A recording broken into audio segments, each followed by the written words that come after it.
Hello everyone, welcome to master minds online classes. അപ്പോൾ നല്ലൊരു December മാസമൊക്കെയാണല്ലേ. ആദ്യം തന്നെ എല്ലാവർക്കും ഹാപ്പി ക്രിസ്മസ്. കഴിഞ്ഞ ക്ലാസ്സിൽ നമ്മൾ ഡിസ്കസ് ചെയ്തിട്ടുള്ളത് നമ്മുടെ തേർഡ് ബ്ലോക്കിലെ യൂണിറ്റുകളായിരുന്നു അല്ലേ. ഇപ്പോൾ ഇന്നത്തെ ക്ലാസ്സിൽ നമ്മൾ ഫോർത്ത് ബ്ലോക്കിലോട്ട് പോകാൻ പോവാണ്. ഫോർത്ത് ബ്ലോക്കിലെ ഫസ്റ്റ് യൂണിറ്റ് ആയിട്ടുള്ള public finance and private finance എന്ന് പറയുന്ന യൂണിറ്റാണ് ഇന്ന് നമ്മൾ ഡിസ്കസ് ചെയ്യാൻ പോകുന്നത്. അപ്പോൾ എന്താണ് പബ്ലിക് ഫിനാൻസ് അല്ലെങ്കിൽ എന്താണ് പ്രൈവറ്റ് ഫിനാൻസ്, എത്രത്തോളം റോള് ഒരു ഗവൺമെൻറ്റിന് സാമ്പത്തിക പ്രവർത്തനങ്ങളിലുണ്ട് എന്നുള്ള കാര്യങ്ങളൊക്കെയാണ് നമ്മൾ ഇന്ന് ഡിസ്കസ് ചെയ്യാൻ പോകുന്നത്. Okay, let's begin the class. In earlier period, the governments followed a policy of non-intervention in the economic system as they followed the classical ideas of economic thought. ആദ്യകാലങ്ങളിൽ 1930കൾക്കൊക്കെ മുന്നേ നമ്മൾ ക്ലാസിക്കൽ ആശയങ്ങളെയാണ് നമ്മൾ ഫോളോ ചെയ്തിരുന്നത്. Classical ആശയങ്ങൾ നമുക്ക് എല്ലാവർക്കും അറിയാവുന്ന എക്കണോമിസ്റ്റുകളായിട്ടുള്ള ആഡം സ്മിത്ത് അല്ലേ, വെൽത്ത് ഓഫ് നാഷൻസ് എന്ന് പറയുന്ന ബുക്ക് എഴുതിയിട്ടുള്ള എക്കണോമിക്സിൻ്റെ പിതാവ് എന്നൊക്കെ അറിയപ്പെടുന്ന Adam Smith, JB Say, David Ricardo, JS Mill മുതലായിട്ടുള്ള എക്കണോമിസ്റ്റുകളൊക്കെ നമ്മൾ ഈ പറയുന്ന പേരാണ് ക്ലാസിക്കൽ എക്കണോമിസ്റ്റുകൾ എന്ന്. ഇവരുടെ ഒരു പ്രത്യേകത എന്ന് പറയുന്നത് ഇവരെല്ലാം ഫ്രീ മാർക്കറ്റിന് വേണ്ടി വാദിച്ച ആളുകളാണ്. അതായത് മാർക്കറ്റിൽ യാതൊരുവിധ നിയന്ത്രണങ്ങളും ഉണ്ടാവാൻ പാടില്ല, സമ്പദ് വ്യവസ്ഥയിൽ ഗവൺമെൻറ് ഇടപെടേണ്ട ആവശ്യമില്ല, സമ്പദ് വ്യവസ്ഥ ഫ്രീ ആക്കി വിടുമ്പോഴാണ് അല്ലെങ്കിൽ അതിനെ സ്വതന്ത്രമാക്കി വിടുമ്പോഴാണ് ഒരു സമ്പദ് വ്യവസ്ഥ ഏറ്റവും നന്നായിട്ട് എഫിഷ്യൻ്റായിട്ട് പ്രവർത്തിക്കുന്നത് മുതലായിട്ടുള്ള ആശയങ്ങളൊക്കെ പിന്തുടർന്ന ആളുകളാണ് നമ്മുടെ ക്ലാസിക്കൽ എക്കണോമിസ്റ്റുകൾ എന്ന് പറയുന്നത്. അപ്പോൾ 1930കൾക്ക് മുമ്പ് വരെ നമ്മൾ എന്തായിരുന്നു ഫോളോ ചെയ്തിരുന്നത്? നോൺ ഗവൺമെൻറ് ഇൻ്റർവെൻഷൻ, അതായത് മാർക്കറ്റിൽ ഗവൺമെൻറ് ഇടപെടേണ്ടതില്ല അല്ലെങ്കിൽ സമ്പദ് വ്യവസ്ഥയുടെ കാര്യങ്ങളിൽ ആരിടപെടേണ്ടതില്ല, ഗവൺമെൻറ് ഇടപെടേണ്ടതില്ല എന്നുള്ള ഒരു ആശയമാണ് നമ്മൾ ഫോളോ ചെയ്തിരുന്നത്. The classical economists limited the role of state as police state to protect the citizens from external aggression. അപ്പോൾ ക്ലാസിക്കൽ എക്കണോമിസ്റ്റുകളുടെ അഭിപ്രായ പ്രകാരം നമ്മുടെ സാമ്പത്തിക പ്രവർത്തനങ്ങളിൽ ഗവൺമെൻറ് ഇടപെടേണ്ടതില്ല, ഗവൺമെൻറ് എന്ത് കാര്യങ്ങൾ മാത്രം നോക്കിയാൽ മതി? Protect the individual from external aggression. ഒരു രാജ്യത്തെ പൗരന്മാരെ പുറത്തു നിന്നുള്ള ആളുകൾ, പുറം രാജ്യങ്ങളിൽ നിന്നുള്ള ആക്രമണങ്ങളിൽ നിന്നും അതുപോലെ പ്രശ്നങ്ങളിൽ നിന്നൊക്കെ സംരക്ഷിക്കുക, അല്ലെങ്കിൽ അക്രമങ്ങളും അനീതികളൊക്കെ ഉണ്ടാകുമ്പോൾ അതിനെതിരെ പ്രതിഷേധിക്കാൻ അല്ലെങ്കിൽ അതിനെതിരെ നിയമ നടപടികൾ എടുക്കാൻ മാത്രം, അങ്ങനെ പോലീസ് സ്റ്റേറ്റ് എന്നാണ് അത്തരം സ്റ്റേറ്റുകൾ നമ്മൾ വിളിക്കുക. അതായത് ഗവൺമെൻറ് എന്ത് മാത്രമേ ചെയ്യുന്നുള്ളൂ?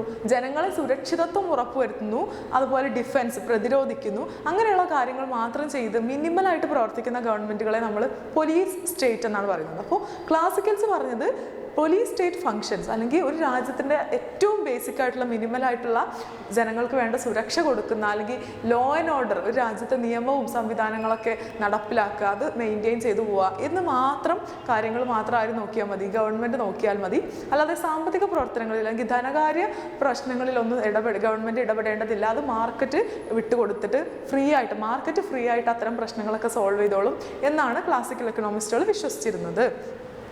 മെയിൻറ്റെയിനിങ് ലോ ആൻഡ് ഓർഡർ, നമ്മൾ പറഞ്ഞു ലോ ആൻഡ് ഓർഡർ മെയിൻറ്റെയിൻ ചെയ്യുക ഓൺ ഡൊമസ്റ്റിക് ടെറിട്ടറി, ഏത് രാജ്യമാണോ ആ രാജ്യത്ത് അല്ലേ. And offering minimal basic government services, അതായത് ബേസിക് ആയിട്ടുള്ള സാമ്പത്തികമായിട്ട് സേവനങ്ങൾ അല്ലെങ്കിൽ ബേസിക് ആയിട്ട് ഗവൺമെൻറ് നൽകേണ്ട സേവനങ്ങൾ മാത്രം ആര് ഫോളോ ചെയ്താൽ മതി? ഗവൺമെൻറ് ഫോളോ ചെയ്താൽ മതി എന്നുള്ള ഒരു വാദം അല്ലെങ്കിൽ ഒരു ആശയമാണ് നമ്മൾ 1930 വരെ ഉണ്ടായിരുന്നത്.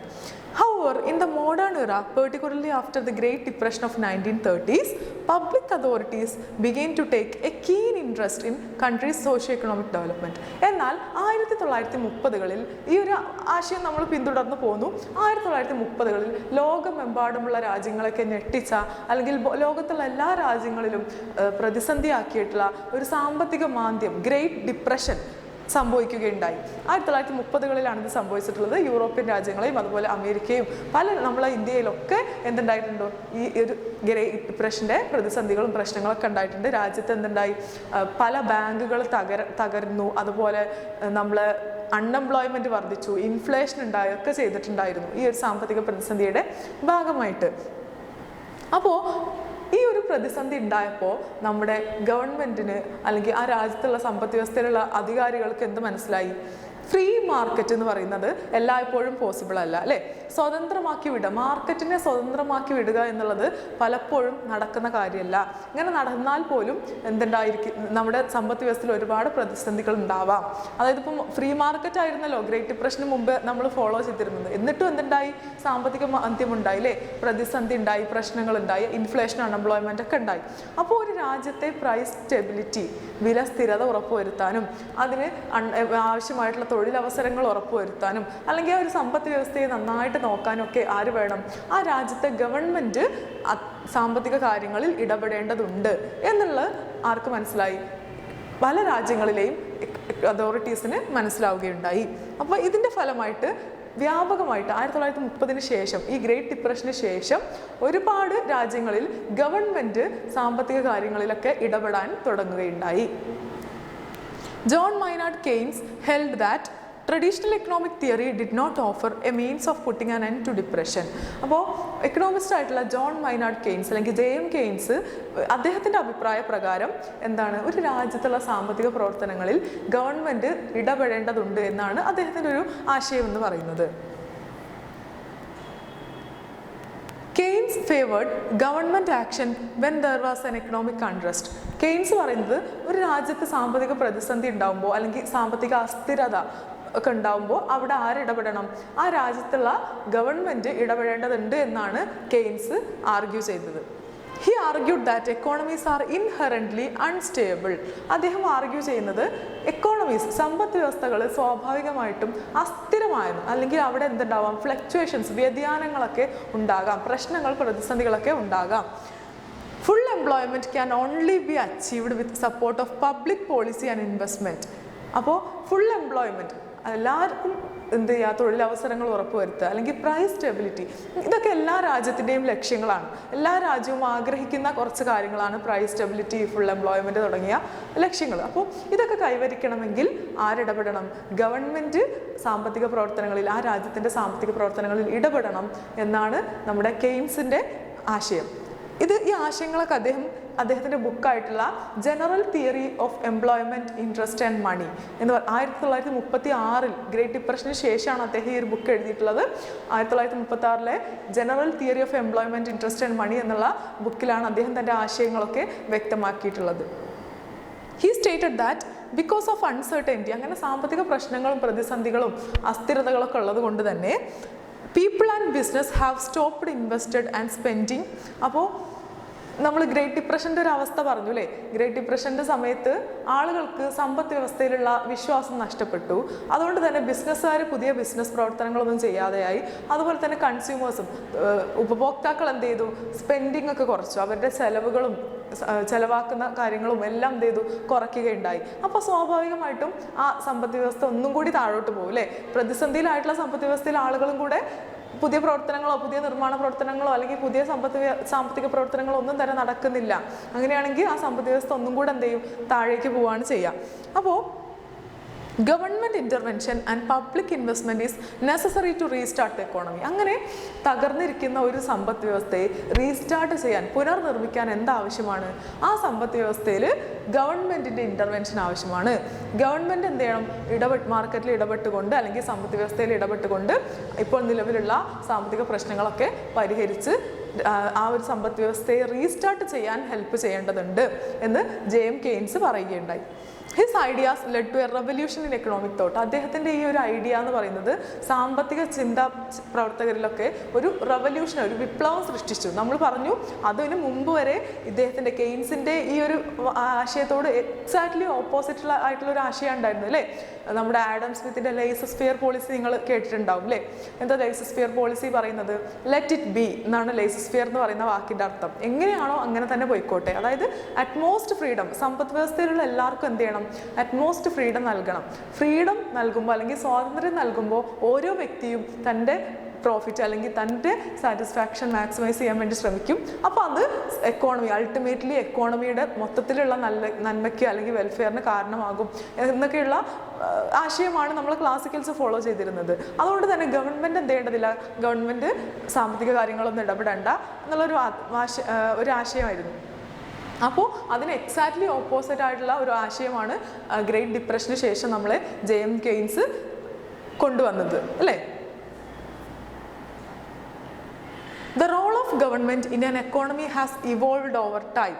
അപ്പോൾ പിന്നീട് കാലാകാലങ്ങളിൽ എന്ത് ചെയ്തു, നമ്മളെ ഗവൺമെൻറ്റിൻ്റെ റോള്, ഒരു സമ്പദ് വ്യവസ്ഥയിലുള്ള ഗവൺമെൻറ്റിൻ്റെ റോൾ ഇങ്ങനെ പരിണമിച്ച് മാറ്റങ്ങൾക്ക് വിധേയമായി കൊണ്ടിരിക്കുകയാണ്. And now it is regarded as an indispensable component of the contemporary nation States. ഇന്ന് നിലവിലുള്ള രാജ്യങ്ങളിലൊക്കെ ഗവൺമെൻറ് എന്ന് പറയുന്നത് ഒഴിവാക്കാനാവാത്ത ഒരു വലിയൊരു ഘടകമായിട്ട് മാറിക്കൊണ്ടിരിക്കുകയാണ്. The laissez-faire principle have been compromised. നമ്മൾ നേരത്തെ പറഞ്ഞു ആഡം സ്മിത്തിൻ്റെ ഒരു ആശയമാണ് laissez-faire. അതായത് ഗവൺമെൻറ് എന്ത് ചെയ്യേണ്ടതില്ല, ഗവൺമെൻറ് സാമ്പത്തിക പ്രവർത്തനങ്ങളിൽ ഒന്നും തന്നെ ഇടപെടേണ്ടതില്ല. ഫ്രീ മാർക്കറ്റ്, അതുപോലെ പ്രൈസ് മെക്കാനിസം ഒക്കെ രാജ്യത്തിൻ്റെ എക്കണോമിക് ഓർഡറും അതുപോലെ full price stability, full employment ഒക്കെ നിലനിർത്തിക്കോളും എന്നുള്ള ഒരു ആശയമാണ് laissez-faire എന്ന് പറയുന്നത്. അപ്പോൾ ഈ ഒരു laissez-faire എന്ന് പറയുന്ന ഒരു ആശയം എന്ത് ചെയ്യപ്പെട്ടു, പിന്നീട് കോംപ്രമൈസ് ചെയ്യപ്പെട്ടു. ഗ്രേറ്റ് ഡിപ്രഷനോട് കൂടി ആൾക്കാർക്ക് മനസ്സിലായി അങ്ങനെ ഫ്രീ ആയിട്ട് എക്കോണമിയെ തുറന്നു വിട്ടാൽ പ്രതിസന്ധികളൊക്കെ ഉണ്ടാവാൻ സാധ്യതയുണ്ട് എന്ന്.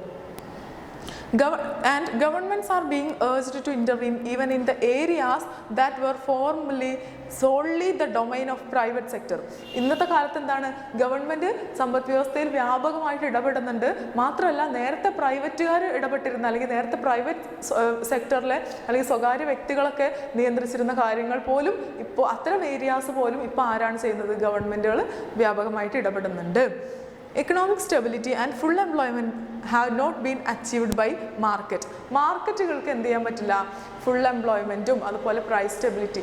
ഞാൻ നേരത്തെ പറഞ്ഞു ഏതൊരു സമ്പദ് വ്യവസ്ഥയുടെയും ലക്ഷ്യമാണ് എന്ത് ചെയ്യുക, പ്രൈസ് സ്റ്റെബിലിറ്റി ഉണ്ടാക്കുക, വിലസ്ഥിരത, ഇൻഫ്ലേഷനും ഡിഫ്ലേഷനൊക്കെ ഒഴിവാക്കിയിട്ട് പ്രൈസ് സ്റ്റെബിലിറ്റി കൊണ്ടുവരിക, അതുപോലെ ഫുൾ എംപ്ലോയ്മെൻറ്റ്, ഒരുപാട് തൊഴിലവസരങ്ങളൊക്കെ സൃഷ്ടിക്കുക, നന്നായിട്ട് സമ്പദ് വ്യവസ്ഥ നടന്നു പോകുക എന്നുള്ളത് എല്ലാ രാജ്യങ്ങളുടെയും എല്ലാ എക്കണോമിക് സിസ്റ്റത്തിൻ്റെയും ഗോൾസാണ്. അപ്പോൾ ഇത്തരം ഗോൾസ് ഒന്നും മാർക്കറ്റ് എക്കോണമിക്ക് അല്ലെങ്കിൽ ഫ്രീ എക്കോണമിക്ക് എന്ത് ചെയ്യാൻ പറ്റില്ല, അച്ചീവ് ചെയ്യാൻ പലപ്പോഴും പരാജയപ്പെടാറുണ്ട്. Even though many nations have market economies, governments everywhere play a significant role. എല്ലാ രാജ്യങ്ങളിലും മാർക്കറ്റ് എക്കോണമി തന്നെയാണ് നിലവിലുള്ളത്. നമുക്കറിയാം കാര്യങ്ങളൊക്കെ നിയന്ത്രിക്കുന്നതിൽ സ്വകാര്യ വ്യക്തികൾക്കും കോർപ്പറേറ്റുകൾക്കും ബിസിനസ്സുകൾക്കും ഒക്കെ എന്ത് ചെയ്യുന്നുണ്ട്, ഒരു സമ്പദ് വ്യവസ്ഥയിൽ പങ്കുണ്ട് അല്ലേ? എന്നിരുന്നാൽ പോലും എവറി നാഷൻ സ്റ്റേറ്റിലും ആരും കൂടെ ഉണ്ട്, ഗവൺമെൻറ് കൂടെ ഉണ്ട്. അപ്പോൾ നമ്മൾ സ്വകാര്യ വ്യക്തികളോടൊപ്പം തന്നെ ഇപ്പോൾ വ്യാപകമായിട്ട് സാമ്പത്തിക പ്രവർത്തനങ്ങളിൽ ഗവൺമെൻറ്റും ഇടപെടുന്നുണ്ട്. Since markets do not allocate all of the output that an economy creates. കാരണം എന്താ, ഒരു എക്കോണമിയിൽ, ഒരു സമ്പദ് വ്യവസ്ഥയിൽ ക്രിയേറ്റ് ചെയ്യപ്പെടുന്ന എല്ലാ ഔട്ട്പുട്ടും നന്നായിട്ട് ഈക്വലി ഡിസ്ട്രിബ്യൂട്ട് ചെയ്യാനോ, അതുപോലെ ഇനീക്വാളിറ്റി, അസമത്വങ്ങളൊക്കെ കുറയ്ക്കാനോ, അല്ലെങ്കിൽ പൊല്യൂഷൻ, അങ്ങനെ പാരിസ്ഥിതിക പ്രശ്നങ്ങളൊക്കെ ഉണ്ടാവാം അല്ലേ? ഇത്തരത്തിലുള്ള ഒരുപാട് പ്രശ്നങ്ങൾ ഒരു സമ്പദ് വ്യവസ്ഥയിൽ സംഭവിക്കാം. അപ്പോൾ ഒരു ഫ്രീ മാർക്കറ്റ് എക്കോണമി ആണെങ്കിൽ പലപ്പോഴും ഇത്തരം പ്രശ്നങ്ങളൊന്നും എന്ത് ചെയ്യില്ല, കണക്കിലാക്കപ്പെടില്ല. അപ്പോൾ മാർക്കറ്റ് എക്കോണമിയുടെ ഒരു പ്രത്യേകത എന്താ, പ്രോഫിറ്റ് മാക്സിമൈസ് ചെയ്യാനാണ് അവർ ശ്രമിക്കുക അല്ലേ? എല്ലാവരും അവരവരുടെ ലാഭം പരമാവധി ആക്കാനാണ് ശ്രമിക്കുക. അങ്ങനെ ലാഭം മാത്രം നോക്കി പ്രവർത്തിക്കുമ്പോൾ പലപ്പോഴും ആ രാജ്യത്ത് പാവപ്പെട്ട ആൾക്കാരുണ്ടാവും, അവർക്ക് ചിലപ്പോൾ ആവശ്യമുള്ള സാധനങ്ങളൊന്നും കിട്ടിക്കൊള്ളുന്നില്ല, പോവേർട്ടി ഉണ്ടാവാൻ സാധിച്ചിട്ടുണ്ട്. പിന്നെ അൺഎംപ്ലോയ്മെൻ്റ് ഉള്ള കുറേ ആൾക്കാരുണ്ട്. കാരണം ഏറ്റവും കുറഞ്ഞ തൊഴിലിന്, ഏറ്റവും കുറഞ്ഞ കൂലിക്ക് ജോലി ചെയ്യാൻ ഉള്ള ആളുകളെ, റെഡി ആയിട്ടുള്ള ആളുകളെ അല്ലെങ്കിൽ തൊഴിലാളികളെ, ലേബറേഴ്സിനെ ആയിരിക്കും ഒരു മാർക്കറ്റ് എക്കോണമിയിലുള്ള ഫാക്ടറി ഉടമകളൊക്കെ എന്ത് ചെയ്യുക, നിയമിക്കുക അല്ലേ? അപ്പോൾ കുറേ ആളുകൾക്ക് അവിടെ തൊഴിലില്ലായ്മ ഉണ്ടാവും, പട്ടിണി ഉണ്ടാവാം, അങ്ങനെ ഒരുപാട് പ്രശ്നങ്ങളുണ്ട്. പിന്നെ എൻവയോൺമെൻറ്റൽ പൊല്യൂഷൻ, ഇപ്പോൾ ഒരു ഫാക്ടറി അതിൻ്റെ പ്രോഫിറ്റ് മാക്സിമൈസ് ചെയ്യാൻ വേണ്ടി അനിയന്ത്രിതമായിട്ടുള്ള വിഷപ്പുകകളോ അല്ലെങ്കിൽ കാർബൺ മോണോക്സൈഡൊക്കെ അന്തരീക്ഷത്തിലേക്ക് പുറത്തു വിടുകയാണെങ്കിൽ എന്താ സംഭവിക്കുക, ഓട്ടോമാറ്റിക്കായിട്ട് എന്ത് ചെയ്യും, വായു മലിനീകരണം അല്ലെങ്കിൽ വിഷവാതകങ്ങളൊക്കെ പുറത്ത് വന്നിട്ട് ഗ്ലോബൽ വാർമിങ്ങിൻ്റെ പോലെയുള്ള പ്രശ്നങ്ങളൊക്കെ ഉണ്ടാവാം അല്ലേ? അപ്പോൾ ഒരു മാർക്കറ്റിനെ ഫ്രീ ആക്കി വിടുക അല്ലെങ്കിൽ പ്രോഫിറ്റ് മാക്സിമൈസ് ചെയ്യാൻ വേണ്ടി ഒരു നിയന്ത്രണങ്ങളും ഇല്ലാതെ സമ്പദ് വ്യവസ്ഥയിൽ ഗവൺമെൻറ് ഇടപെടാതിരിക്കുക എന്ന് പറയുന്നത് പലപ്പോഴും നല്ലൊരു കാര്യമായിരിക്കില്ല. പലപ്പോഴും ഒരുപാട് ഇങ്ങനെയുള്ള പോവർട്ടി, അൺഎംപ്ലോയ്മെൻറ്റ് പോലുള്ള പ്രശ്നങ്ങളൊന്നും മാർക്കറ്റ് എക്കോണമിക്ക് തനിച്ച് സോൾവ് ചെയ്യാൻ സാധിക്കണമെന്നില്ല. അതുകൊണ്ടാണ് നമ്മൾ എന്ത് പറയുന്നത്, government intervention is necessary in economic matters. സാമ്പത്തിക പ്രവർത്തനങ്ങളിൽ ഗവൺമെൻറ് നിശ്ചയമായിട്ടും ഇടപെടേണ്ടതുണ്ട്. ഓക്കെ, നമ്മളിപ്പോൾ ഇത്രയും നേരം പറഞ്ഞുകൊണ്ടിരുന്നത് ഗവൺമെൻറ്റിൻ്റെ റോള് അല്ലേ, എന്തുകൊണ്ട് ഗവൺമെൻറ് ഒരു മാർക്കറ്റിൽ ഇടപെടണം എന്നുള്ളതായിരുന്നു. ഓക്കെ, ഇനി നമ്മൾ നോക്കാൻ പോകുന്നത് മീനിങ് ഓഫ് പബ്ലിക് ഫിനാൻസ് ആണ്. എന്താണ് പബ്ലിക് ഫിനാൻസിൻ്റെ അർത്ഥം? To function every nation needs money അല്ലേ? നന്നായിട്ട് പ്രവർത്തിക്കണമെങ്കിൽ എല്ലാ രാജ്യത്തിനും എന്ത് വേണം, പണം അത്യാവശ്യമാണ്. The government government spends money that is raised through collection of taxes and investment return. അപ്പോൾ ഗവൺമെൻറ് നമുക്കറിയാം നമ്മുടെ രാജ്യങ്ങളിലൊക്കെ തന്നെ, ഇപ്പോൾ ഇന്ത്യയിൽ നോക്കുകയാണെങ്കിലും ഗവൺമെൻറ് ഒരുപാട് സാമ്പത്തിക പ്രവർത്തനങ്ങൾ നടത്തുന്നുണ്ട് അല്ലേ. ഒരുപാട് പെൻഷൻ അല്ലെങ്കിൽ സ്കോളർഷിപ്സ് നൽകുന്നുണ്ട്, അതുപോലെ ഒരുപാട് സോഷ്യൽ സെക്യൂരിറ്റി ബെനിഫിറ്റ് പാവപ്പെട്ടവർക്ക് വേണ്ടിയിട്ടോ അല്ലെങ്കിൽ മാർജിനലൈസ്ഡ് പാർശ്വവൽക്കരിക്കപ്പെട്ട ആളുകൾക്ക് വേണ്ടിയിട്ടൊക്കെ ഒരുപാട് നല്ല കാര്യങ്ങളൊക്കെ ഗവൺമെൻറ് ചെയ്യുന്നുണ്ട്. അപ്പോൾ ഇത്തരം പ്രവർത്തനങ്ങളൊക്കെ ഗവൺമെൻറ്റിന് ചെയ്യണമെങ്കിൽ ക്യാഷ് വേണം അല്ലേ. ഗവൺമെൻറ്റിന് എവിടുന്നാണ് റവന്യൂ ലഭിക്കുന്നത്? പ്രധാനമായിട്ടും നമുക്കറിയാം ഗവൺമെൻറ്റിൻ്റെ റവന്യൂ എന്ന് പറയുന്നത് എന്താ? Major source of revenue tax ആണ് അല്ലേ, നികുതിയാണ്. നികുതിയിൽ നിന്ന് കിട്ടുന്ന വരുമാനം, അതുപോലെ തന്നെ ഇൻവെസ്റ്റ്മെൻറ്റ് റിട്ടേൺ അല്ലേ, ഗവൺമെൻറ്റിൻ്റെ സെക്യൂരിറ്റീസിലൊക്കെ നിക്ഷേപിക്കുകയും ഗവൺമെൻറ് ബോണ്ടുകൾ ഡിബഞ്ചർ ഒക്കെ നമ്മൾ കഴിഞ്ഞ യൂണിറ്റിൽ പറഞ്ഞു അല്ലേ. ഇതൊക്കെ ഗവൺമെൻറ് ഇഷ്യൂ ചെയ്തുകൊണ്ട് ഗവൺമെൻറ് എന്ത് ചെയ്യും? ക്യാഷ് ഉണ്ടാക്കും അല്ലേ, റവന്യൂ വരുമാനം ഉണ്ടാക്കുന്നു. Health care, medical facilities, public education, salaries to the employees are some expense. അപ്പോൾ നമ്മൾ പബ്ലിക് ഫിനാൻസ് അല്ലെങ്കിൽ ഗവൺമെൻറ്റിൻ്റെ ധനകാര്യം എന്ന് പറയുമ്പോൾ നമ്മൾ അതിലെന്ത് മാത്രം പറഞ്ഞാൽ പോരാ, ഗവൺമെൻറ്റിൻ്റെ റവന്യൂ മാത്രം പറഞ്ഞാൽ പോരാ അല്ലേ, ഗവൺമെൻറ്റിൻ്റെ ചെലവുകളും പറയേണ്ടതുണ്ട്. അപ്പോൾ ഗവൺമെൻറ്റിന് ചെലവ്, വരുമാനത്തോടൊപ്പം എന്തുണ്ട്? ചെലവുണ്ട്. ഗവൺമെൻറ് ചെലവ് നമ്മൾ നേരത്തെ പറഞ്ഞു, പെൻഷൻസ്, അതുപോലെ ഒരുപാട് കാര്യങ്ങളുണ്ട്. പിന്നെ ഗവൺമെൻറ് എംപ്ലോയീസിൻ്റെ സാലറി, ഹെൽത്ത് കെയർ അല്ലേ, ആരോഗ്യ സംവിധാനങ്ങളൊക്കെ ഉറപ്പാക്കുന്നതിന് വേണ്ടി, അതുപോലെ എഡ്യൂക്കേഷൻ, വിദ്യാഭ്യാസ സ്ഥാപനങ്ങളൊക്കെ നടത്തുന്നുണ്ട് ഗവൺമെൻറ്. ഇതിനൊക്കെ ഗവൺമെൻറ്റിന് ഒരുപാട് ചിലവുകളും ഉണ്ട്. As a result, finance is known as public finance because significant portion of it is contributed by general public. അതുകൊണ്ട് തന്നെ ഗവൺമെൻറ് ഇങ്ങനെയുള്ള ഒരുപാട് ഗവൺമെൻറ് സമ്പദ് വ്യവസ്ഥയ്ക്ക് വേണ്ടി ഒരുപാട് ചെലവുകളും വഹിക്കുന്നുണ്ട്. അതുപോലെ ഗവൺമെൻറ് ആളുകളിൽ നിന്ന്, പബ്ലിക്കിൽ നിന്ന് ഒരുപാട് ടാക്സസും കളക്ട് ചെയ്യുന്നുണ്ട്. അങ്ങനെ പബ്ലിക് എന്ന് പറയുന്നതിൽ, പൊതുജനങ്ങൾ എന്ന് പറയുന്നത് എന്താണ്? ഗവൺമെൻറ്റിൻ്റെ ഫിനാൻസിൽ ഒരു നിർണായകമായിട്ടുള്ള പങ്ക് വഹിക്കുന്നുണ്ട്. അതുകൊണ്ട് തന്നെയാണ് നമ്മൾ ഗവൺമെൻറ്റിൻ്റെ ചെലവുകളെയും അല്ലെങ്കിൽ ഗവൺമെൻറ്റിൻ്റെ വരുമാനത്തേക്ക് എന്ത് പറയുന്നത്? പബ്ലിക് ഫിനാൻസ് അല്ലെങ്കിൽ പബ്ലിക് റവന്യൂ, പബ്ലിക് എക്സ്പെൻഡിച്ചർ എന്നൊക്കെ പറയുന്നതിന് കാരണം ഈ ടാക്സ് എവിടുന്നാണ് കിട്ടുന്നത്? ജനങ്ങളിൽ നിന്നാണല്ലേ പിരിച്ചെടുക്കുന്നത്. അതുപോലെ ഗവൺമെൻറ് ചെലവഴിക്കുന്നത് ആർക്ക് വേണ്ടിയിട്ടാണ്? ആ രാജ്യത്തുള്ള ജനങ്ങൾക്ക് വേണ്ടിയിട്ടാണ്. അപ്പോൾ ഗവൺമെൻറ്റിൻ്റെ ചെലവാക്കലുകളിലും അതുപോലെ ഗവൺമെൻറ്റിൻ്റെ വരുമാനത്തിലൊക്കെ പബ്ലിക് അല്ലെങ്കിൽ പൊതുജനങ്ങൾ ഒരു നിർണായകമായിട്ടുള്ള പങ്ക് വഹിക്കുന്നുണ്ട്. അപ്പോൾ ഗവൺമെൻറ്റിൻ്റെ ചെലവഴിക്കലുകളെയും അതുപോലെ ഗവൺമെൻറ്റിൻ്റെ റവന്യൂവിനെയും ഒക്കെ കുറിച്ച് പഠിക്കുന്ന ഒരു ബ്രാഞ്ച് ഓഫ് എക്കണോമിക്സ് ആണ് പബ്ലിക് ഫിനാൻസ്. നമ്മൾ എന്താണ് പബ്ലിക് ഫിനാൻസ് എന്നുള്ളതാണ് നമ്മുടെ ഒരു ക്രക്സ് എന്ന് പറയുന്നത്. ഫസ്റ്റ് നോട്ട് ചെയ്യേണ്ട പോയിന്റ് എന്ന് പറയുന്നത് എന്താണ് പബ്ലിക് ഫിനാൻസ്? പബ്ലിക് ഫിനാൻസ് എന്ന് പറഞ്ഞാൽ it is A branch of economics that deals with the public revenue and public expenditure. ഗവൺമെൻറ്റിൻ്റെ റവന്യൂ അതുപോലെ ഗവൺമെൻറ്റിൻ്റെ എക്സ്പെൻഡിച്ചറിനെയൊക്കെ കുറിച്ച് പഠിക്കുന്ന ഒരു എക്കണോമിക്സിൻ്റെ ഒരു ശാഖയാണ് അല്ലെങ്കിൽ ഒരു ബ്രാഞ്ചിനെയാണ് നമ്മൾ എന്ത് പറയുന്നത്? പബ്ലിക് ഫിനാൻസ് എന്ന് പറയുന്നത്. At every point, the public is involved, whether at the state or central levels. It deals with the revenue and expenditure. അപ്പോൾ ഗവൺമെൻറ്റിൻ്റെ റവന്യൂ അല്ലെങ്കിൽ ഗവൺമെൻറ്റിൻ്റെ എക്സ്പെൻഡിച്ചർ എന്നൊക്കെ പറയുമ്പോൾ ഗവൺമെൻറ്റിൻ്റെ ചെലവ്, ഗവൺമെൻറ്റിൻ്റെ വരുമാനം, ഇതൊക്കെ നമ്മൾ പറയുമ്പോൾ എല്ലായ്പ്പോഴും അതിൽ എല്ലാ പോയിന്റിലും ആരും ഉൾപ്പെടുന്നുണ്ട്? പൊതുജനങ്ങൾ ഉൾപ്പെടുന്നുണ്ട്. കാരണം ജനങ്ങൾക്ക് വേണ്ടിയാണ് ചെലവാക്കുന്നത്, ജനങ്ങളിൽ നിന്നാണ് ടാക്സ് എടുക്കുന്നത് അല്ലേ. അപ്പോൾ പബ്ലിക് എന്ത് ചെയ്യുന്നുണ്ട്? ഇൻവോൾവ് ചെയ്യപ്പെടുന്നുണ്ട്. അതിനിപ്പോൾ സെൻട്രൽ ലെവൽ ഗവൺമെൻറ് ആണ്. നമുക്കറിയാം ഗവൺമെൻറ് 3 ടയർ ഉണ്ട് അല്ലേ. ഫസ്റ്റ് ഏറ്റവും ടോപ്പിലുള്ള ലെവലാണ് സെൻട്രൽ ഗവൺമെൻറ്. പിന്നെ എന്തുണ്ടാവും? ഓരോ സംസ്ഥാനങ്ങളിലും സ്റ്റേറ്റ് ഗവൺമെൻറ് ഉണ്ടാവും. പിന്നെ സംസ്ഥാനങ്ങൾക്ക് താഴെ ആരുണ്ടായിരിക്കും? ലോക്കൽ ഗവൺമെൻറ് ഉണ്ടായിരിക്കും അല്ലേ. ഈ പഞ്ചായത്ത്, മുനിസിപ്പാലിറ്റി ഒക്കെ ഉണ്ടാവും. അപ്പോൾ ഇതിലെല്ലാ പോയിന്റിലും ഈ ഓരോ തലത്തിലുള്ള ഗവൺമെൻറ്റും എന്തുണ്ട്?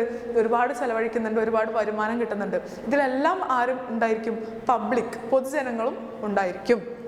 The management of public finance is crucial to the growth of the economy since the efficient use of public funds is the key factor of that in that growth. അല്ലേ? ഒരു രാജ്യത്തിൻ്റെ വികസനത്തിൽ എന്ത് ചെയ്യുന്നുണ്ട്?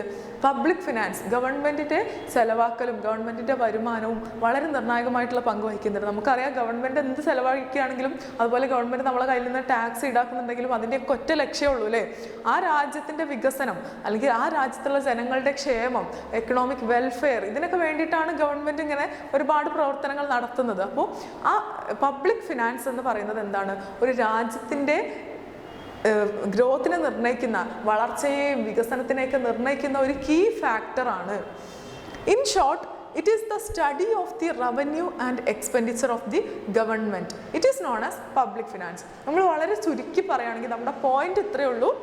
ഗവൺമെൻറ്റിൻ്റെ അല്ലെങ്കിൽ സർക്കാരുകളുടെയൊക്കെ റവന്യൂ വരുമാനത്തെക്കുറിച്ചും അതുപോലെ സർക്കാരിൻ്റെ എക്സ്പെൻഡിച്ചർ സർക്കാരിൻ്റെ ഗവൺമെൻറ്റുകളുടെയൊക്കെ ചെലവാക്കലും വരുമാനത്തെയും കുറിച്ച് പഠിക്കുന്ന ഒരു ബ്രാഞ്ച് അല്ലെങ്കിൽ ഒരു ശാഖയാണ് നമ്മൾ എന്ത് പറയുന്നത്, പബ്ലിക് ഫിനാൻസ് എന്ന് പറയുന്നത്. The term finance refers to the use of money resources, monetary resources, അല്ലേ? മോണിറ്ററി റിസോഴ്സസ് ഉപയോഗിക്കുന്നതുമായി ബന്ധപ്പെട്ടിട്ടുള്ള കാര്യമായതുകൊണ്ടാണ് നമ്മളിതിനെ ഫിനാൻസ്, അല്ലേ? പബ്ലിക് ഫിനാൻസ് എന്ന് പറയുമ്പോൾ അതിൽ രണ്ട് വാക്കുണ്ട്, ഒന്ന് പബ്ലിക്, രണ്ട് ഫിനാൻസ്. എന്താണ് പബ്ലിക് നമ്മൾ പറഞ്ഞു, അല്ലേ? എന്താണ് പബ്ലിക്? പബ്ലിക് എന്ന് പറയുന്നത് ഗവൺമെൻറ്റിൻ്റെ എല്ലാ മേഖലകളിലും ജനങ്ങളുടെ പങ്കാളിത്തം വളരെ അത്യാവശ്യമാണ്, അല്ലെങ്കിൽ ജനങ്ങളുടെ ഒരു പങ്ക് അതിലുണ്ട്. ജനങ്ങളിൽ നിന്ന് ടാക്സ് പിരിക്കുന്നു, ജനങ്ങൾക്ക് വേണ്ടി ക്യാഷ് ചെലവാക്കുന്നു. അതുകൊണ്ടാണ് നമ്മൾ പബ്ലിക് എന്നുള്ള വാക്ക് ഉപയോഗിച്ചത്. നമ്മൾ ഫിനാൻസ് എന്നുള്ള വാക്ക് എന്തുകൊണ്ടാണ് ഉപയോഗിച്ചത്? അത് മോണിറ്ററി റിസോഴ്സസുമായി ബന്ധപ്പെട്ടതാണ്, അല്ലേ? പണപരമായിട്ടുള്ള റിസോഴ്സസുമായിട്ട് ബന്ധപ്പെട്ടതാണ്, ക്യാഷുമായിട്ട് ബന്ധപ്പെട്ടതാണ്, അല്ലേ? അതുകൊണ്ടാണ് നമ്മൾ അതിനെ ഫിനാൻസ് എന്ന് വിളിക്കുന്നത്. സച്ച് ആസ് കോയിൻസ്, അല്ലേ? കോയിൻസ്, നോട്ട്സ്, കറൻസി ഒക്കെ ആയി ബന്ധപ്പെട്ടതാണ്. To create income through revenue and pay for the communal activities. അപ്പോൾ ഗവൺമെൻറ്റിന് ഇങ്ങനെ കമ്മ്യൂണൽ ആക്ടിവിറ്റീസിന് വേണ്ടിയിട്ടും അതുപോലെ രാജ്യത്തുള്ള ജനങ്ങൾക്ക് വേണ്ടിയിട്ടൊക്കെ ചെലവഴിക്കാനും അതുപോലെ ഗവൺമെൻറ് ഇങ്ങോട്ട് പിരിച്ചെടുക്കാനൊക്കെ ഉള്ള കറൻസി റിലേറ്റഡ് അല്ലെങ്കിൽ കോയിൻസ്, കറൻസി, മോണിറ്ററി, അല്ലേ? പണപരമായിട്ടുള്ള കാര്യങ്ങളായതുകൊണ്ടാണ് നമ്മളിതിനെ ഫിനാൻസ് എന്ന് വിളിക്കുന്നത്. പിന്നെ പൊതുജനങ്ങൾ ഉള്ളത് കൊണ്ടാണ് നമ്മളതിൽ പബ്ലിക് എന്ന് വിളിക്കുന്നത്. അപ്പോൾ ഈ പബ്ലിക് ഫിനാൻസ്, ഈ രണ്ട് വാക്കുകൾ ചേർന്നതാണ് പബ്ലിക് ഫിനാൻസ്. എന്താണ് പബ്ലിക് ഫിനാൻസ്? ഗവൺമെൻറ്റിൻ്റെ ചെലവുകളും ഗവൺമെൻറ്റിൻ്റെ വരുമാനത്തെയൊക്കെ കുറിച്ച് പഠിക്കുന്ന ഒരു ശാഖയാണ് എന്ത്, നമ്മൾ പബ്ലിക് ഫിനാൻസ് എന്ന് പറയുന്നത്.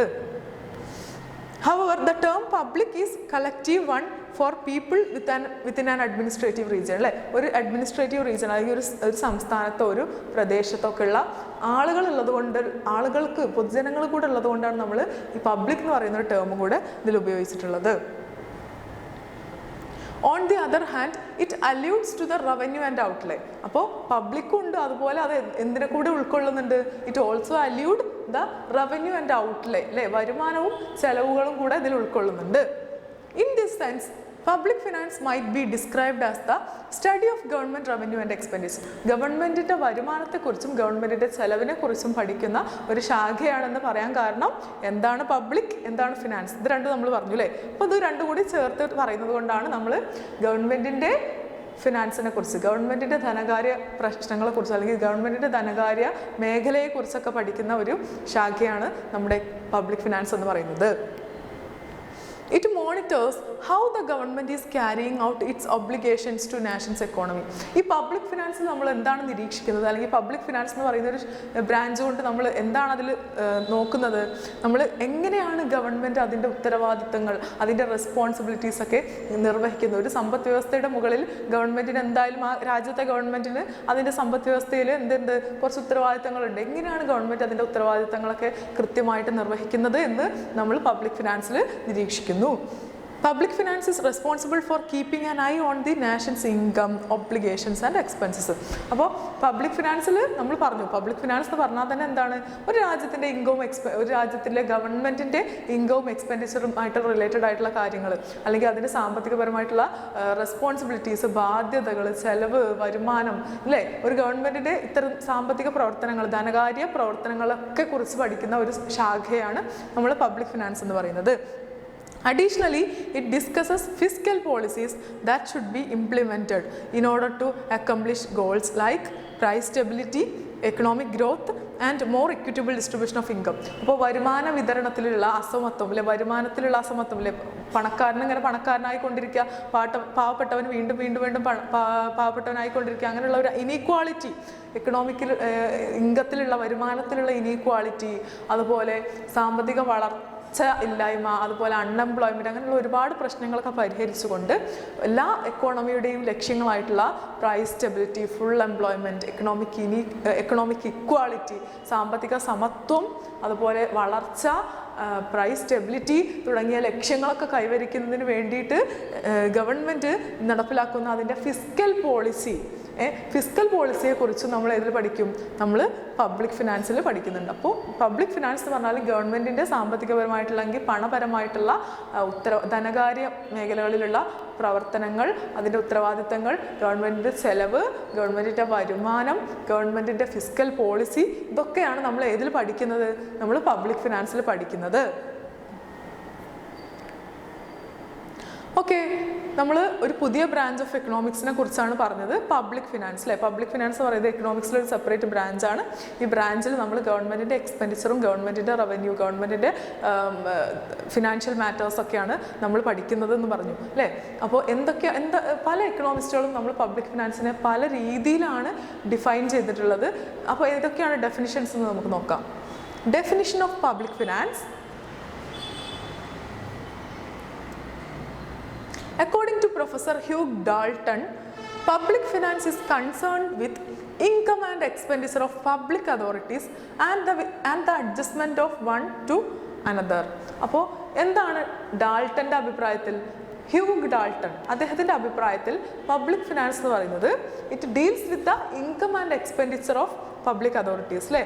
ഗവൺമെൻറ്റിൻ്റെ അല്ലെങ്കിൽ പബ്ലിക് അതോറിറ്റിയുടെ വരുമാനത്തെയും ചെലവിനെയും കുറിച്ച് പഠിക്കുന്ന ഒരു ശാഖയാണ്, ഒരു ബ്രാഞ്ചാണ് നമ്മുടെ പബ്ലിക് ഫിനാൻസ് എന്ന് പറയുന്നത്. And with the adjustment of one another അല്ലേ.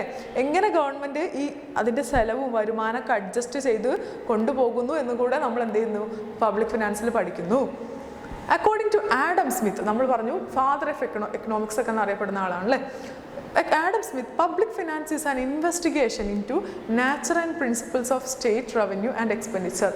ഗവൺമെൻറ്റിൻ്റെ വരുമാനത്തെക്കുറിച്ചും ചെലവും എങ്ങനെയാണ്, അതിൻ്റെ സോഴ്സസ് അല്ലേ, എവിടെ നിന്നൊക്കെയാണ് ഗവൺമെൻറ്റിന് വരുമാനം ലഭിക്കുന്നത്, എങ്ങനെയൊക്കെയാണ് ഗവൺമെൻറ് ചെലവാക്കുന്നത് എന്നതിനൊക്കെ കുറിച്ചുള്ള ഒരു ഇൻവെസ്റ്റിഗേഷൻ, ഒരു അന്വേഷണമാണ് പബ്ലിക് ഫിനാൻസ് എന്നാണ് നമ്മൾ ആഡം സ്മിത്ത് പറഞ്ഞിട്ടുള്ളത്. Professor Richard R. Musgrave opines that the complex of problems that center around the revenue and expenditure process of the government is referred to as public finance. അപ്പോൾ ഗവൺമെൻറ്റിൻ്റെ revenue അല്ലെങ്കിൽ ഗവൺമെൻറ്റിൻ്റെ വരുമാനം, ഗവൺമെൻറ്റിൻ്റെ expenditure, ഗവൺമെൻറ്റിൻ്റെ ചെലവ് തുടങ്ങിയിട്ടുള്ള കോംപ്ലക്സ് ആയിട്ടുള്ള കുറച്ച് പ്രശ്നങ്ങളെക്കുറിച്ച് അതുമായി ബന്ധപ്പെട്ടുള്ള പ്രശ്നങ്ങളെക്കുറിച്ചും ഒക്കെ ഡീൽ ചെയ്യുന്ന ഒരു ശാഖയാണ്, ഒരു ബ്രാഞ്ചാണ് എക്കണോമിക്സ് എന്നാണ് നമ്മുടെ മസ്ഗ്രേവ് പറഞ്ഞിട്ടുള്ളത്. അപ്പോൾ കോംപ്ലക്സ് പ്രോബ്ലംസ് ആണ് അല്ലേ. ഗവൺമെൻറ്റിന് കോടിക്കണക്കിന് ചെലവാക്കാനുണ്ടാവും, ഗവൺമെൻറ്റിന് കോടിക്കണക്കിന് ശതകോടികളിലധികം ഉണ്ടാവും വരുമാനവും, അതുപോലെ അതിനേക്കാൾ കൂടുതൽ ചെലവുണ്ടായിരിക്കും. അപ്പോൾ ഇതിനെക്കുറിച്ചൊക്കെ പഠിക്കുക, ഇതൊക്കെ കൈകാര്യം ചെയ്യുക എന്ന് പറയുന്ന കോംപ്ലക്സ് ആയിട്ടുള്ള പ്രോബ്ലംസ് അല്ലേ, സങ്കീർണമായിട്ടുള്ള പ്രശ്നങ്ങളെ കുറിച്ചൊക്കെ പഠിക്കുന്ന ഒരു ശാഖയാണ് പബ്ലിക് ഫിനാൻസ് എന്നാണ് മസ്ഗ്രേവ് പറയുന്നത്. And lastly, according to Harvey S. Rosen, public finance also known as public sector economics. നമ്മൾ പബ്ലിക് ഫിനാൻസിന് മറ്റൊരു പേര് കൂടെ പറയുന്നുണ്ട്, എന്താണ്? പബ്ലിക് സെക്ടർ എക്കണോമിക്സ്, പൊതു മേഖലയിലുള്ള എക്കണോമിക്സ് അല്ലേ. Focuses on the taxing and spending activities of the government. ഗവൺമെൻറ്റിൻ്റെ ടാക്സ്, നികുതി കാര്യങ്ങളും അതുപോലെ ഗവൺമെൻറ്റിൻ്റെ ചെലവുകളെയും കുറിച്ച് പഠിക്കുന്ന ഒരു ബ്രാഞ്ചാണ് നമ്മുടെ പബ്ലിക് ഫിനാൻസ് എന്ന് പറയുന്നത്. And their influence on the allocation of resources and distribution of income. ഇങ്ങനെ ഗവൺമെൻറ്റിൻ്റെ പ്രവർത്തനങ്ങളും ഗവൺമെൻറ്റിൻ്റെ നികുതിയൊക്കെ നമ്മുടെ വരുമാനത്തിലുള്ള വിതരണത്തിലും അലോക്കേഷനിലും അല്ലെങ്കിൽ നമ്മുടെ സമ്പദ് വ്യവസ്ഥയിലും ഒക്കെ എന്ത് കോൺസിക്വൻസ് ആണുള്ളത്, ഗവൺമെൻറ്റിൻ്റെ പ്രവർത്തനങ്ങൾക്ക് സമ്പദ് വ്യവസ്ഥയിൽ എന്തൊക്കെ പ്രത്യാഘാതങ്ങൾ അല്ലെങ്കിൽ എന്തൊക്കെ ഇഫക്റ്റ് ആണ് ഉള്ളത് എന്നും കൂടെ നമ്മൾ പബ്ലിക് ഫിനാൻസിൽ പഠിക്കുന്നു. അപ്പോൾ എക്കണോമിസ്റ്റുകൾ ഡിഫറെൻ്റ് ആയിട്ടുള്ള ഏറെക്കുറെ സെയിം ആയിട്ടുള്ള ഡെഫിനിഷൻസ് ഒക്കെ തന്നെയാണല്ലേ നമ്മൾ നോക്കിയത്. അപ്പോൾ ചുരുക്കത്തിൽ ഇത്രയേ ഉള്ളൂ. പബ്ലിക് ഫിനാൻസ് എന്ന് പറയുന്നത് it is the study of the public revenue അല്ലെങ്കിൽ government revenue and government expenditure. ഗവൺമെൻറ്റിൻ്റെ റവന്യൂ അല്ലെങ്കിൽ ഗവൺമെൻറ്റിൻ്റെ എക്സ്പെൻഡിച്ചർ ഇതൊക്കെ ആയിട്ട് പഠിക്കുന്ന ഒരു ബ്രാഞ്ചാണ് നമ്മൾ പബ്ലിക് ഫിനാൻസ് എന്ന് പറയുന്നത്. ഇതിൽ നമ്മൾ ഗവൺമെൻറ്റിൻ്റെ ഉത്തരവാദിത്തങ്ങളും കോംപ്ലക്സ് ആയിട്ടുള്ള ഗവൺമെൻറ് നേരിടുന്ന പ്രശ്നങ്ങളും എല്ലാം നമ്മൾ പബ്ലിക് ഫിനാൻസിലാണ് പഠിക്കുന്നത്. ഓക്കെ, അപ്പോൾ ഇന്നത്തെ ക്ലാസ്സിൽ നമ്മൾ പഠിച്ചിട്ടുള്ളത് വാട്ട് ഈസ് പബ്ലിക് ഫിനാൻസ് അല്ലേ, എന്താണ് പബ്ലിക് ഫിനാൻസ്, അതിൻ്റെ കുറച്ച് ഡെഫിനിഷൻസ് പറഞ്ഞു. പിന്നെ എങ്ങനെയാണ് പബ്ലിക് ഫിനാൻസ് അല്ലെങ്കിൽ ഗവൺമെൻറ് ഇത്രത്തോളം ഒരു സമ്പദ് വ്യവസ്ഥയിൽ പ്രാധാന്യമേറിയിട്ടുള്ള ഒരു കോമ്പണൻ്റായിട്ട് മാറിയിട്ടുള്ളത്. ആദ്യത്തെ ഒരു ക്ലാസിക്കൽ ഐഡിയോളജിയും പിന്നെ ഗ്രേറ്റ് ഡിപ്രഷനും പിന്നെ കെയ്ൻസിൻ്റെ ഐഡിയോളജി എന്തായിരുന്നു, ഇതൊക്കെയാണ് നമ്മൾ ഇന്നത്തെ ക്ലാസ്സിൽ ഡിസ്കസ് ചെയ്തിട്ടുള്ളത്. അപ്പോൾ എല്ലാവർക്കും ക്ലാസ് മനസ്സിലായി എന്ന് വിശ്വസിക്കുന്നു. നമുക്ക് പുതിയൊരു ടോപ്പിക്കുമായിട്ട് അടുത്ത ക്ലാസ്സിൽ കാണാം. See you.